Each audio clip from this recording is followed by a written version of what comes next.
kimziki ya Mbosso ambaye ni Bwana Yusuf Kirungi Asumani Salum Magenge.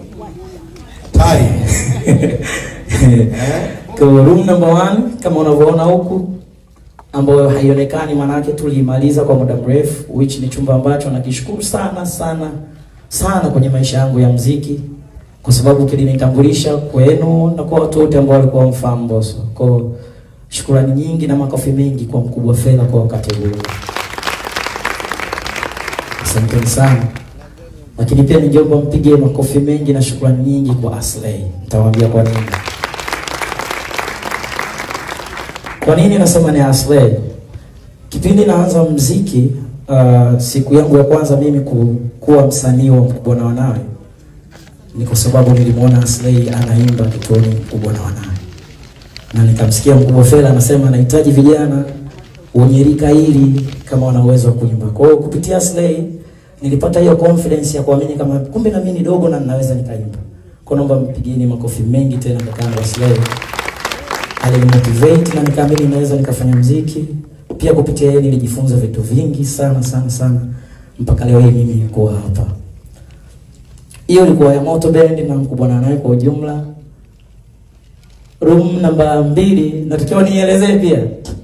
Kweli ni maisha mazuri sana ya muziki wangu. Mazuri sana.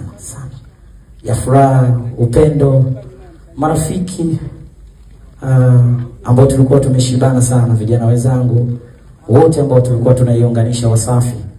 Kwa ndani yake unamzungumzia kiongozi wetu Diamond, tulikuwa na kina Harmonize, Rayvanny, Lava, Queen Darin, Rich Mavoko, mpaka tunakuja kumpata Zuchu tukawa naye pamoja na D-Voice. Yeah.